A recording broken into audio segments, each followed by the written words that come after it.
Hello बच्चों, स्वागत है फिर से आपका प्यारे से यूट्यूब चैनल केमिस्ट्री सखा पे। मैं हूं केमिस्ट्री एक्सपर्ट मनोज शर्मा। बेटा आपका D and F block start हो चुका है, मतलब यूनिट 8। बेसिकली अभी हम डी ब्लॉक की बात कर रहे हैं।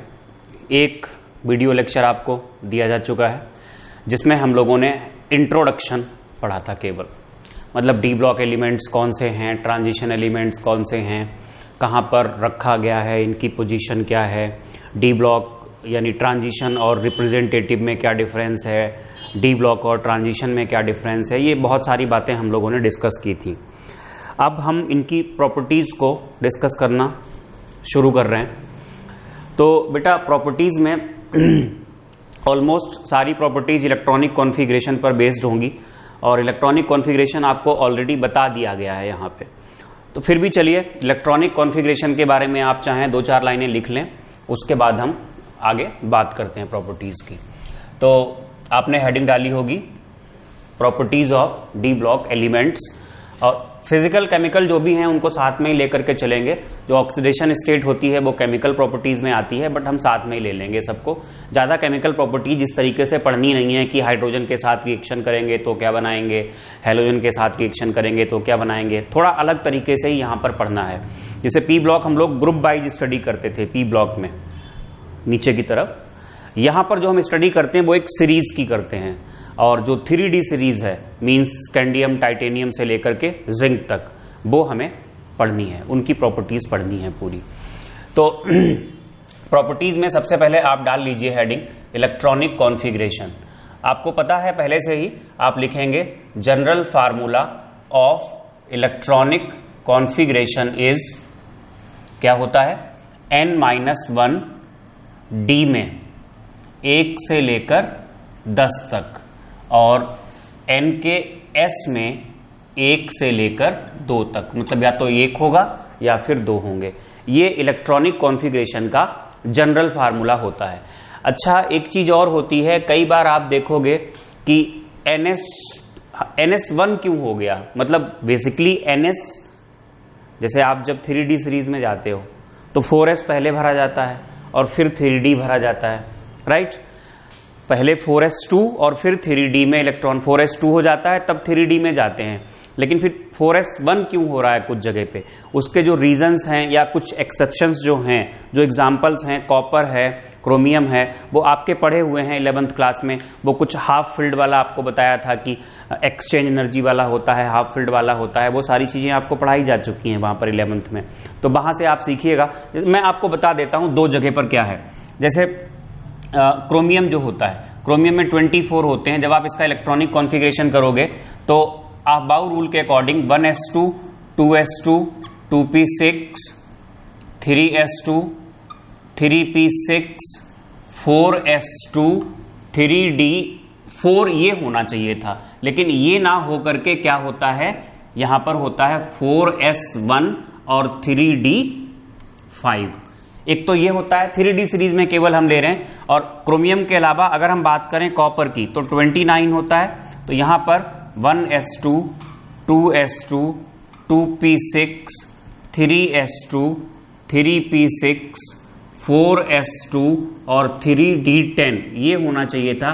ये ना हो करके क्या होता है 4s1 और 3d9 10 होना, ये ऐसे हो जाता है। तो ये 2 थोड़ा सा बिहेवियर इनका अलग होता है। वैसे तो 4s2 ही होना चाहिए था, बट यहां पर हमने 1 and 2 इन्हीं की वजह से लिखा है।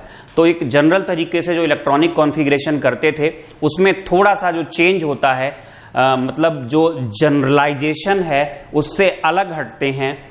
उसका एक रीजन ये भी होता है कि जो 3D और 4s है उसकी एनर्जी में ज्यादा अंतर नहीं होता है, या हम यूं कहें n-1d और ns में ज्यादा डिफरेंस नहीं होता है एनर्जी वाइज। तो इन इलेक्ट्रॉनिक कॉन्फ़िगरेशन में आप जनरल फार्मूला लिख लीजिएगा, और ये कुछ एक्सेप्शनल एग्जांपल्स हैं, केवल हम 3D के ही एग्जांपल्स ले रहे हैं, 4D, 5D, 6D इनके एग्जांपल्स नहीं ले रहे हैं। ये 2 एग्जांपल्स लिख लीजिएगा और फिर लिखिएगा exceptional behaviour from generalisation is due to very small difference in very small difference in the energy of n-1d and ns sub cells, n-1d and ns sub shells। ये एक इलेक्ट्रॉनिक कॉन्फ़िगरेशन हो गया। Electronic configuration में और ज्यादा बात हम लोग नहीं करेंगे। इसके बाद हम सीधे सीधे यहां पर हेडिंग डालेंगे, melting point and enthalpy of atomization. Melting point तो आप लोग जानते ही हो क्या होता है, ये एंथैल्पी ऑफ एटमाइजेशन क्या है थोड़ा सा आपको बता देते हैं। देखो बेटा, जो मेल्टिंग पॉइंट होता है तो टेम्परेचर होता है जहां पर मेल्ट कर जाए कोई भी सॉलिड, या अगर साइंटिफिक डेफिनेशन लोगे तो अलग होती है थोड़ी सी, आपको सॉल्यूशन चैप्टर में पढ़ाई गई है। एंथैल्पी ऑफ एटमाइजेशन और मेल्टिंग पॉइंट बिल्कुल पैरेलली ही चलते हैं। अगर मेल्टिंग पॉइंट ज्यादा होगा तो एंथैल्पी ऑफ एटमाइजेशन भी ज्यादा होगी। क्या होती है एंथैल्पी ऑफ एटमाइजेशन? आपने 1 मोल मेटल ले लिया, 1 मोल मेटल है, वहां पर जो एटम्स होंगे, एटम्स के बीच में एक बॉन्ड होता है, that is called metallic bond. Metallic bonding की वजह से वो आपस में बंधे हुए होते हैं, मतलब एक दूसरे को अट्रैक्ट करते हैं और पूरा लैटिस वहां पर बना हुआ होता है। तो हम क्या करें, उन 1 मोल मेटल में से एटम्स को बिल्कुल पूरी तरीके से सेपरेट कर दें, और सेपरेट करने के लिए जितनी भी एनर्जी आपको देनी पड़ेगी या जो भी चेंज इन एंथैल्पी होगा, that is called enthalpy of atomization. तो एंथैल्पी ऑफ एटमाइजेशन लिखिएगा, enthalpy of atomization is change in enthalpy. Enthalpy of atomization is change in enthalpy that accompanies the total separation of all atoms in 1 mole atom. Total separation of all atoms in 1 mole metal. Metal के लिए भी ले सकते हो, non metal के लिए भी ले सकते हो, कहीं भी ली जा सकती, लेकिन यहां पर फिलहाल हम मेटल की ही बात करेंगे। देखो, एंथैल्पी ऑफ एटमाइजेशन कब ज्यादा होगी?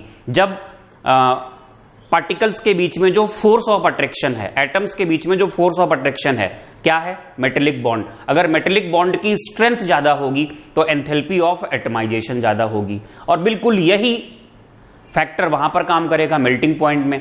अगर पार्टिकल्स के बीच में फोर्स ऑफ अट्रैक्शन स्ट्रांग है, मतलब मेटेलिक बॉन्डिंग स्ट्रांग है, तो फिर मेल्टिंग पॉइंट भी ज्यादा होगा। लिखिएगा, more the force of attraction between the atoms of metal, more the enthalpy of atomization and melting point. More the enthalpy of atomization and melting point. ये तो हमने बात कर ली कि मेल्टिंग पॉइंट क्या है या एंथैल्पी ऑफ एटमाइजेशन क्या है, ये आपको बता दिया। बेटा जी, ये हमने यहां पर एक ग्राफ बनाया है, ये मेल्टिंग पॉइंट है और ये इधर की तरफ एटॉमिक नंबर है। एटॉमिक नंबर बढ़ने पर मेल्टिंग पॉइंट कैसे वैरी करता है? जिस तरीके से मेल्टिंग पॉइंट वैरी करता है, उसी तरीके से, बिल्कुल उसी तरीके से एंथैल्पी ऑफ एटमाइजेशन वैरी करती है।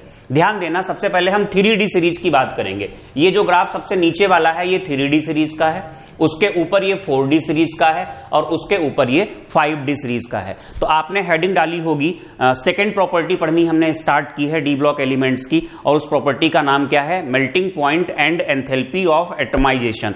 वहां पे आपको बताया कि एंथैल्पी ऑफ एटमाइजेशन है क्या, फिर उसका ये ऑब्जर्वेशन है, मेल्टिंग पॉइंट या एंथैल्पी ऑफ एटमाइजेशन का। फिलहाल यहां पर हम मेल्टिंग पॉइंट का ले रहे हैं।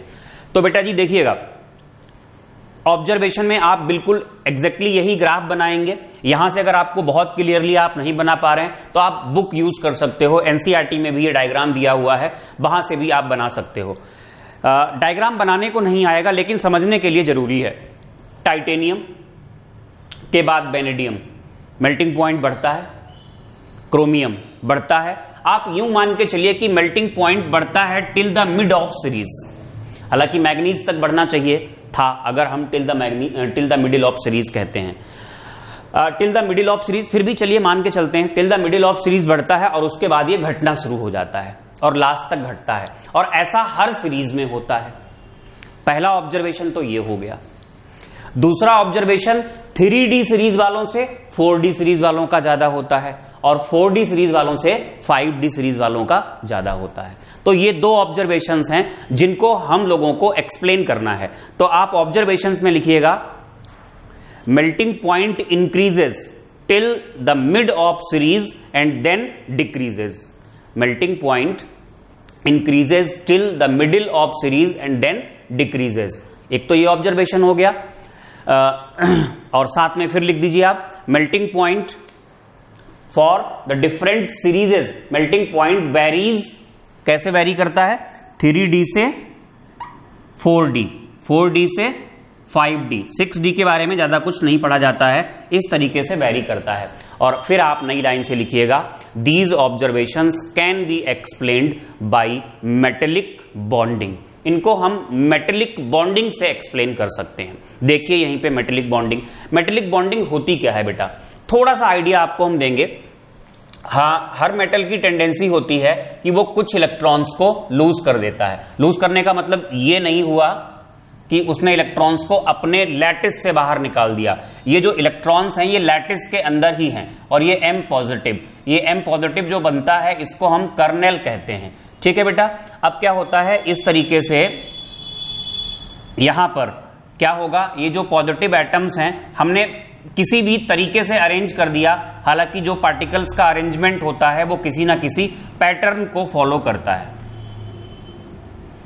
इस तरीके से हमने ये अरेंज कर दिया, ये अरेंजमेंट हो गया, और यहां पर ये इलेक्ट्रॉन्स जो फ्लो कर रहे होते हैं, ये जो लूज हुए थे, तो ये इलेक्ट्रॉन्स होते हैं कर्नेल, और ये बहुत सारे इलेक्ट्रॉन्स मेटल के लैटिस के अंदर ही हैं। ये इलेक्ट्रॉन्स और कर्नेल्स के बीच में जो फोर्स ऑफ अट्रैक्शन होता है that is called metallic bonding. तो आप इसको बनाएंगे, यहां पर चार्ज जो आएगा पॉजिटिव का वो N यूनिट आएगा, N प्लस, क्योंकि N इलेक्ट्रॉन्स को लूज किया। ये बनाने के बाद आप लिखेंगे the force of attraction between electron and kernel is called metallic bonding. अच्छा, अब मेटेलिक बॉन्डिंग की स्ट्रेंथ किस बात पर डिपेंड करेगी, मेटेलिक बॉन्डिंग की स्ट्रेंथ इस बात पर डिपेंड करेगी कि कितने ज्यादा इलेक्ट्रॉन्स मेटेलिक बॉन्डिंग में टेक पार्ट करते हैं। लिखिएगा, more the number of electrons taking part in metallic bonding, more the strength of metallic bonding. More the number of electrons taking part in metallic bonding, more the strength of metallic bonding. अब होता क्या है D block में, इन D block, हालांकि ये S block में भी होती है मेटेलिक बॉन्डिंग, डी ब्लॉक में कौन कौन से इलेक्ट्रॉन्स टेक पार्ट करते हैं, NS इलेक्ट्रॉन्स, मतलब आखिरी शेल के S सब शेल के electrons, plus unpaired electrons of N-1D take part in metallic bonding. देखिएगा, ये आप कॉपी करेंगे, कौन कौन से इलेक्ट्रॉन्स टेक पार्ट करते हैं मेटेलिक बॉन्डिंग में, NS electrons and unpaired electrons of N-1D, मतलब आखिरी शेल से पहले वाली शेल की D सब शेल के जो अनपेयर्ड इलेक्ट्रॉन्स हैं वो मेटेलिक बॉन्डिंग में टेक पार्ट करते हैं। अब जरा हम देखते हैं कितने इलेक्ट्रॉन्स टेक पार्ट करते हैं।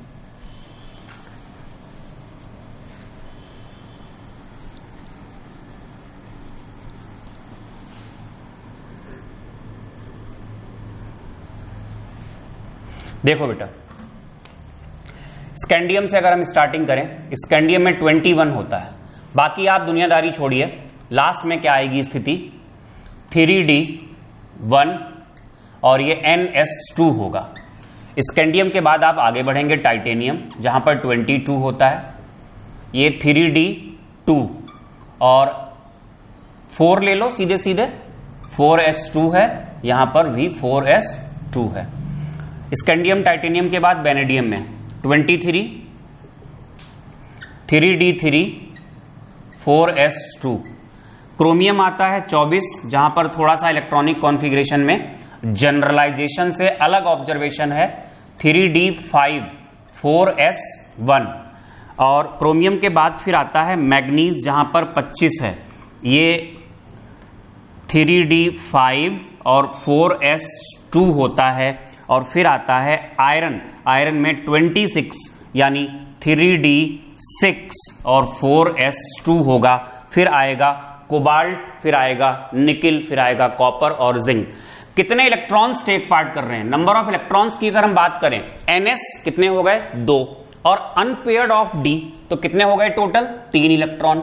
यहां पर भाई d सब शेल में जब 2 इलेक्ट्रॉन भरे जाएंगे तो दोनों अनपेयर्ड ही होंगे, पहले ऑर्बिटल में दूसरे ऑर्बिटल में। तो कितने हो गए 2 ये और 2 कितने हो गए 4, यहां पर कितने हो गए 5, यहां पर कितने हो गए 6, यहां पर कितने हो जाएंगे 7। क्यों भाई 5 तक तो अनपेयर्ड ही रहने हैं ना, क्योंकि 5 ऑर्बिटल्स होते हैं d सब शेल में, ये 7 हो गए।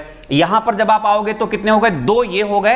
अब 6 इलेक्ट्रॉन जब हो जाते हैं तो 6 के केस में स्थिति क्या बनती है, जो 5 ऑर्बिटल्स थे 1 2 3 4 5, अब ये अनपेयर्ड कितने रह गए 1 2 3 4। तो टोटल इलेक्ट्रॉन्स जो टेक पार्ट कर रहे हैं किसमें, मेटलिक बॉन्डिंग में, वो 4 तो यहां वाले हो जाएंगे और 2 ये कितने 6। अब आप जब कोबाल्ट पे आओगे 27 में क्या होगा, एक यहां और आ जाएगा, तो 3 ये रह जाएंगे, 2 s वाले कितने हो जाएंगे, अब 5 ही रह जाएंगे। तो इस तरीके से क्या होगा, till the mid of series जो इलेक्ट्रॉन्स मेटेलिक बॉन्डिंग में टेक पार्ट कर रहे हैं उनका नंबर बढ़ रहा है, उनका नंबर बढ़ रहा है, और देन ये नंबर क्या हो रहा है, घट रहा है। ये नंबर घट रहा है, पहले ये नंबर बढ़ा जो मेटेलिक बॉन्डिंग में टेक पार्ट कर रहा है, इलेक्ट्रॉन्स का वो नंबर जो मेटेलिक बॉन्डिंग में टेक पार्ट कर रहा है, पहले ये नंबर बढ़ा, तो बढ़ा, इससे क्या हुआ, मेटेलिक बॉन्डिंग की स्ट्रेंथ बढ़ी, और मेटेलिक बॉन्डिंग की स्ट्रेंथ बढ़ने से क्या होगा, मेल्टिंग पॉइंट बढ़ेगा, एंथैल्पी ऑफ एटमाइजेशन बढ़ेगी, क्योंकि ना अट्रैक्शन बढ़ गया। और उसके बाद ये नंबर क्या हो रहा है, कम हो रहा है, कम हो रहा है, तो फिर क्या होगा, जैसे आप जब लास्ट में पहुंचोगे जिंक पे, जिंक में 3d10 हो जाएगा, यानी डी का कोई इलेक्ट्रॉन मेटेलिक बॉन्डिंग में टेक पार्ट नहीं करेगा, केवल 2 इलेक्ट्रॉन टेक पार्ट करेंगे 4s वाले। तो वहां पर बहुत सॉफ्ट होता है जिंक, जिंक के नीचे क्या आता है, जिंक के बाद आता है कैडमियम और मरकरी, मरकरी तो इवन क्या होता है, लिक्विड होता है। तो ये कंडीशंस होती हैं, मेटेलिक बॉन्डिंग इस तरीके से ली जाती है, till the mid of series metallic bonding बढ़ती है, क्योंकि the number of electrons taking part in metallic bonding increases, क्योंकि डी में अनपेयर्ड इलेक्ट्रॉन्स बढ़ते हैं, और बाद में डी में अनपेयर्ड इलेक्ट्रॉन्स घटने की वजह से मेटेलिक बॉन्डिंग की स्ट्रेंथ कम हो जाती है, जिससे मेल्टिंग पॉइंट और बॉइलिंग पॉइंट भी क्या होता है, घटता है। बस प्रॉब्लम यहां पे है मैग्नीज में, प्रॉब्लम यह है जिसको कोई समझा नहीं पाया अभी तक। क्रोमियम तक तो समझ में आ रहा है, देखो आप ध्यान से, टाइटेनियम से वेनेडियम, क्रोमियम का हाईएस्ट होता है कहां पे, अपने सीरीज में 3d सीरीज में क्रोमियम का हाईएस्ट होता है, मैग्नीज का बहुत नीचे पहुंच जाता है, फिर आयरन का बढ़ता है, हालांकि क्रोमियम से नीचे ही रहता है, आयरन का मैग्नीज से भी ज्यादा है, और फिर धीरे धीरे घटता है, और लास्ट में जाकर के क्या होता है, और घट जाता है। दिक्कत जो आई वो यहां पे आई मैग्नीज वाले केस में, जिसको समझाया नहीं जा सका। ऐसे ही दिक्कत हर सीरीज में आएगी, जिरकोनियम से नियोबियम बढ़ा, मॉलिब्डेनम ये जस्ट नीचे होता है क्रोमियम के, यहां मेल्टिंग पॉइंट में तो ऊपर बना है, वैसे 3d सीरीज से 4d सीरीज में जाओगे तो क्रोमियम से जस्ट नीचे कौन होता है, मॉलिब्डेनम, मॉलिब्डेनम से जस्ट नीचे क्या होता है, टंगस्टन W। तो बेटा जी ये टंगस्टन आपको दिख नहीं रहा है वहां पे, ये W है, मैं नीचे लिख देता हूं, ये वाला ये एलिमेंट है W, टंगस्टन, अब आपको दिखने लगा होगा। तो बिल्कुल यही पैटर्न मिलता है कि जो 1 2 3 4 होना चाहिए था यहां पर हाईएस्ट 5th वाले एलिमेंट पे, लेकिन जो मेल्टिंग पॉइंट हाईएस्ट होता है वो कहां हो जाता है, वो 4th एलिमेंट पे ही हो जाता है। मतलब स्कैंडियम हमने बनाया नहीं, यहां पे स्कैंडियम नहीं बनाया, और यहां पर यट्रियम नहीं बनाया, यहां पर लेंथेनम नहीं बनाया, पहला एलिमेंट हमने बनाया ही नहीं है। तो बेटा जी क्या होता है, जो 4th एलिमेंट आता है, यहां 3 दिख रहे हैं, वही मैं थोड़ा कंफ्यूज हो गया था, मैंने बनाया नहीं, एक्चुअली पहला एलिमेंट यहां पर लिया नहीं। तो पहला क्या है, स्कैंडियम, स्कैंडियम बनाया नहीं है, टाइटेनियम, वेनेडियम, 5th वाले में अनपेयर्ड इलेक्ट्रॉन्स का नंबर ज्यादा हो रहा है, 1 2 3 4 5, लेकिन जो मेल्टिंग पॉइंट हाईएस्ट है वो किसका है, 4th का है। तो एक्सेप्शनल बिहेवियर जो मिल रहा है, जो एबनॉर्मल प्रॉपर्टी मिल रही है, वो किसकी मिल रही है, वो 5th एलिमेंट की मिल रही है, और हर सीरीज में मिल रही है, 3d सीरीज में भी, 4d सीरीज में भी, और 5d सीरीज में भी, जिसको ठीक से समझाया नहीं जा सका। बस ये कहा गया कि इनका जो इलेक्ट्रॉनिक कॉन्फ़िगरेशन होता है वो हर तरीके से कैसा है, यहां पर फुल फिल्ड है और यहां पर कैसा है, हाफ फिल्ड है। तो इन इलेक्ट्रॉन्स की बाहर निकलने की टेंडेंसी या मेटेलिक बॉन्डिंग में टेक पार्ट करने की जो टेंडेंसी होती है वो कम होती है।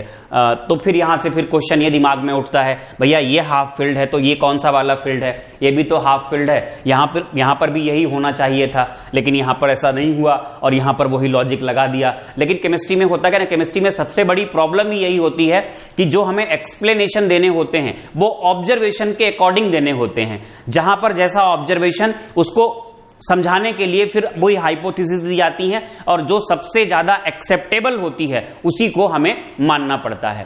तो कुछ नहीं कह सकते, बस जो है अगर आपको पूछा जाए एग्जाम में तो आप यही लिख के आओगे कि ये हाफ फिल्ड है, 3D हाफ फिल्ड है और 4s कैसा है, फुली फिल्ड है। इन इलेक्ट्रॉन्स की मेटेलिक बॉन्डिंग में टेक पार्ट करने की टेंडेंसी कम है, दैट्स वाई इनकी जो मेल्टिंग पॉइंट या एंथैल्पी ऑफ एटमाइजेशन होती है वो कैसी होती है, वो कम होती है। तो बेटा जी क्या लिखेंगे, मेटेलिक बॉन्डिंग आपने लिख लिया था, मेटेलिक बॉन्डिंग की स्ट्रेंथ किस पर डिपेंड करती है ये आपने लिख लिया था, कौन इलेक्ट्रॉन बॉन्डिंग में टेक पार्ट करेंगे ये आपने लिख लिया था। उसके बाद आप ये बनाएंगे, फिर लिखेंगे when we move from left to right in a series, when we move left to right in a series number of unpaired electrons in n-1d subshell increases till the mid of series, till the mid of series, comma लगा के, number of electrons taking part in metallic bonding increases, comma strength of metallic bonding increases। तीनों एक ही बातें लिखी हैं, जिसको जो समझ में आ जाए। strength of metallic bonding increases hence till the mid of series, till the mid of series melting point and enthalpy of atomization, melting point और enthalpy of atomization increases। ठीक है, बात समझ में आ गई। हर सीरीज में ऐसा है तो कोई और बात तो बतानी नहीं है, बस वो मैग्नीज, टेक्नीटियम और रीनियम वाली बात बतानी है, वो आपको लास्ट में लिखा देंगे हम। फिर आप एक चीज जो हमें और समझानी है, यहां से यहां, यहां से यहां, तो आप लिखिएगा when we move down the group, when we move down the group tendency of electrons, tendency of electrons to take part in metallic bonding increases, tendency of electrons to take part in metallic bonding increases. This is the reason that melting point और enthalpy of atomization increases in the order, ये लिखा है 3D से 4D, 4D से 5D, 3D series लिखिएगा पूरा, 3D series से 4D series, 4D series से 5D सीरीज, ये होता है। तब एक नोट लिखिएगा, exceptional behaviour of Mn, manganese, Tc, technetium and rhenium, वही है, लेकिन बस जो भी है समझ से परे है, जो भी है वो आपको लिखा रहे हैं। क्या लिखा था हम लोगों ने, एक्सेप्शनल बिहेवियर ऑफ इनका is due to their stable electronic configuration, bracket में हाफ फील्ड लिख दो, स्टेबल इलेक्ट्रॉनिक कॉन्फ़िगरेशन, ब्रैकेट में हाफ फील्ड, फुल स्टॉप के बाद, due to stable electronic configuration their electrons have less tendency to take part in metallic bonding, their electrons have less tendency to take part in metallic bonding, hence their melting points are exceptionally low। तो ये बेटा हम लोगों ने melting point या हम लोगों ने enthalpy of atomization को explain कर दिया, होपफुली आपके समझ में आ गया होगा। यहीं पे हम एक छोटी मोटी प्रॉपर्टी और उठा लेते हैं, लेक्चर अपना कंप्लीट कर लेते हैं। जैसे सबसे, अब आप ये इलेक्ट्रॉनिक कॉन्फ़िगरेशन के बाद ये सेकंड प्रॉपर्टी हो गई, थर्ड एक छोटी सी प्रॉपर्टी आप उठा लीजिए, वो उठाइएगा मेटेलिक करेक्टर। मेटेलिक करेक्टर में लिखिएगा all elements are typical metal, all elements are typical metals, full stop के बाद, they are highly malleable, ductile, lustrous and have high tensile strength, have high tensile strength. बेटा ये metals की properties होती हैं, have high tensile strength. तब एक यहीं पे पॉइंट और लिखिएगा, एक्सेप्ट Zn जिंक, उसके नीचे क्या आता है, cadmium and mercury, except zinc, cadmium and mercury, all metals have one or more typical metallic structures, one or more typical metallic structures, जैसे कि वो पढ़ाए गए हैं आपको सॉलिड स्टेट में, FCC, BCC, इस टाइप के एक या कई मतलब कुछ मेटल्स ऐसे होते हैं जो पता लगा FCC में भी एग्जिस्ट करते हैं और BCC में भी एग्जिस्ट करते हैं या HCP में भी एग्जिस्ट करते हैं। तो एक टाइप का भी होता है और एक से ज्यादा टाइप के भी स्ट्रक्चर्स होते हैं उनके, लेकिन ये तीन हमने आपको बताए। कुछ लोग मैग्नीज को भी इन्वॉल्व करते हैं, Mn को भी इसी कैटेगरी में। कौन सी कैटेगरी में?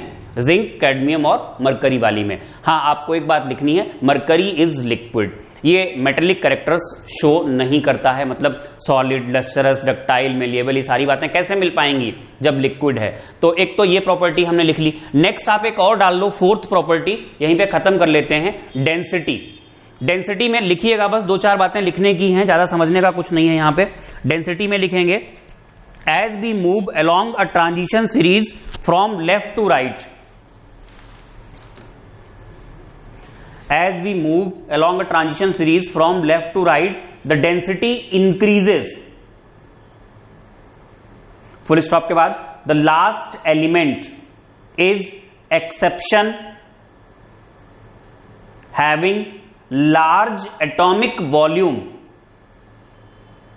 hence lower density। साइज का आपको पढ़ाया जाएगा, आगे चल के पढ़ाया जाएगा, तब समझ में आएगा। फुल स्टॉप के बाद लिखिएगा नई लाइन से, among D block elements IR, iridium, iridium has the highest density, iridium has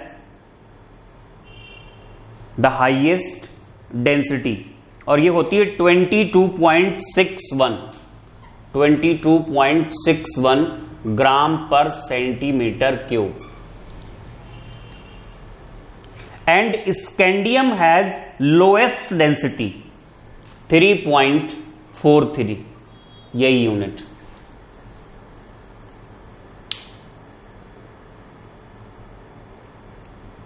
full stop के बाद लिखिए, osmium has OS, osmium has density 22.5 gram per centimetre cube, which is very close to iridium.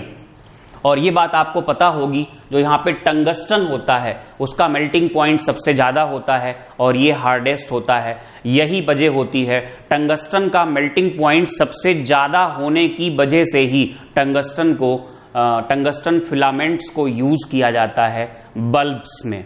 तो मेरे ख्याल से अब इसमें अगर हम बाकी सारी प्रॉपर्टीज बड़ी हैं, तो एक तो ये प्रॉपर्टी बड़ी थी थोड़ी सी मेल्टिंग पॉइंट वाली, जिसको हम लोगों ने मेटेलिक बॉन्डिंग से एक्सप्लेन किया।